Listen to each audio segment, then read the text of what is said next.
Enforcement Directorate has summoned Rajasthan Chief Minister Ashok Gehlot's son Vaibhav Gehlot for questioning in Jaipur. The ED has reportedly called Vaibhav Gehlot to appear before it in the Foreign Exchange Management Act case. Now, a war of words has erupted in the poll-bound state. Congress leader Sachin Pilot has slammed the Bharatiya Janata Party over ED's summons to Gehlot's son and has alleged that the BJP uses central probe agencies as a quote-unquote political tool and weapon ahead of elections. Meanwhile, Union Minister Prahlad Joshi has also launched attacks on the Rajasthan government over the RPSC paper leak case. He had stated that the ED raid happened because of the scam that took place in Rajasthan's Public Service Commission and the paper got leaked 19 times. Let's in fact listen in to what both leaders have to say. जो agencies Bharat सरकार की हैं, उनका दुरुपयोग लगातार हो रहा है, ये अब जग जाहिर हो चुका है। लेकिन चुनाव संध्या से ठीक पूर्व, ठीक इलेक्शन से पहले जिस प्रकार से एजेंसीज को राजस्थान में छोड़ा गया है, कांग्रेस पार्टी के नेताओं को भयभीत करने के लिए, आतंकित करने के लिए देश और प्रदेश इस बात को बहुत गंभीरता से देख रहे हैं। कांग्रेस पार्टी करप्शन के खिलाफ है, भ्रष्टाचार के खिलाफ है।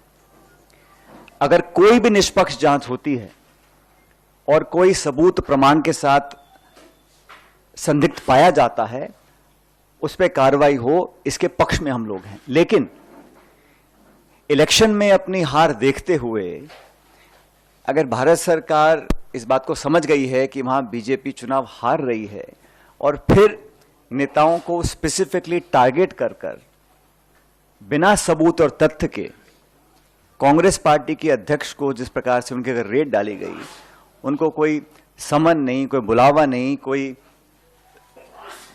सबूत नहीं, और इस प्रकार की जो रेड डाली गई है वो सिर्फ एक संकेत देने के लिए दी गई है, मैसेज देने के लिए दी गई है कि अगर हम पॉलिटिकली कमजोर पड़ेंगे तो हमारा साथ देने के लिए नाना प्रकार की जो एजेंसीज भारत सरकार की हैं, चाहे वो सीबीआई है, ईडी है, इनकम टैक्स है, उनका हम दुरुपयोग करेंगे और लोगों के अंदर एक तरह का भय पैदा करने की हम कोशिश करेंगे।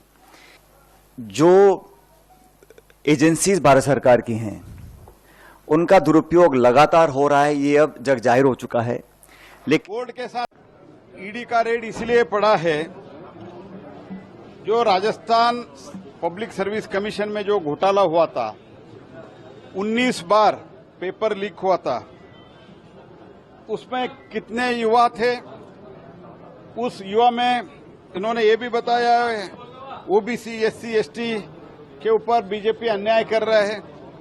उसमें एससी एसटी ओबीसी का छात्र नहीं था क्या? उसमें एससी एसटी ओबीसी का युवा नहीं था क्या? उसमें महिला नहीं था क्या? अगर आप ठीक तरह से, आपका जो एंटी करप्शन ब्यूरो है वो अगर ठीक तरह से व्यवहार करते तो, ठीक तरह से कार्रवाई करते तो ये क्यों होता था? आरपीएससी का member, Rajasthan public service commission का एक मेंबर आपने जो अपॉइंट किया था वो पकड़ा गया नहीं गएगा? और उनके साथ जो था एक राज्य मंत्री के दर्जा दिया था आपने, वो उनके कैश के सहित अरेस्ट हुआ था।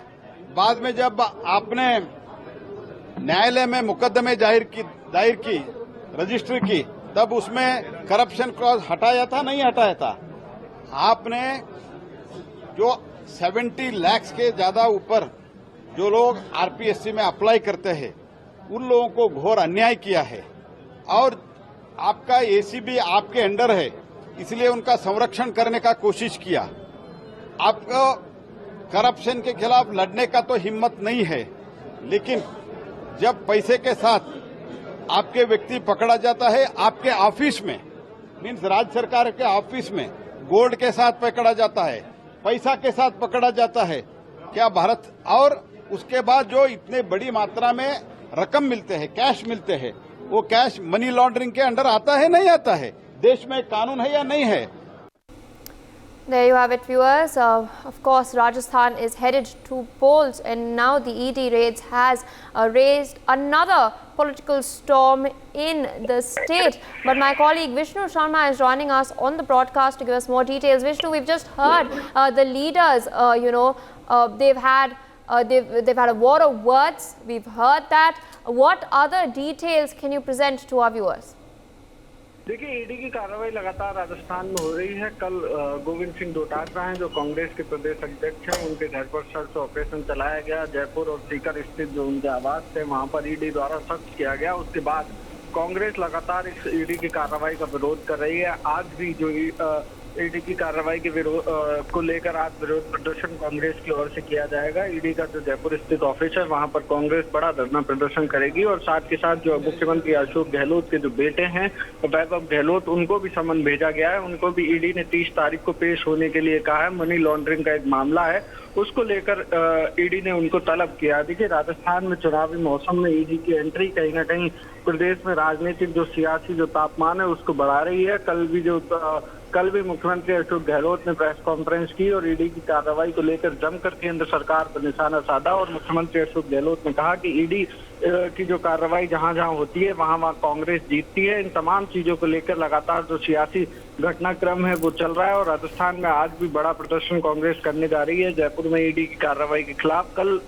कल जिस तरह का जो घटनाक्रम हुआ उसके बाद कांग्रेस लगातार हमलावर होती हुई आ रही है। मुख्यमंत्री अशोक गहलोत ने कहा कि जैसे ही गारंटी प्रियंका गांधी राजस्थान में देखी गई, उन गारंटियों के बाद तुरंत ईडी की एंट्री राजस्थान में हो चुकी है, लेकिन अब आने वाले समय में और गारंटियां लॉन्च करेंगे और गारंटियां प्रदेशवासियों को देंगे। अब क्या कुछ और देखने को मिलता है ईडी की कार्रवाई में। वैभव गहलोत द्वारा समय मांगा गया था ईडी की ओर से कि उनको जो कागज हैं वो इकट्ठा करने में जुटाने में समय लगेगा, लेकिन ईडी की ओर से उनको समय नहीं दिया गया है। अब 30 तारीख को बताया जा रहा है कि 30 अक्टूबर को वैभव गहलोत दिल्ली जा सकते हैं और ईडी के सामने पेश हो सकते हैं। आज क्या कुछ धरने में कांग्रेस की ओर से कहा जाता है, ये देखने वाली बात होगी। कांग्रेस का जो आज बड़ा धरना प्रदर्शन है ईडी ऑफिस के सामने, वहां पर मुख्यमंत्री अशोक गहलोत सहित जो प्रदेश प्रभारी हैं रंधावा सहित तमाम जो कांग्रेस के नेता हैं वो वहां पर मौजूद रहेंगे। जी, For more such videos, subscribe to the NewsX YouTube channel, hit the bell icon.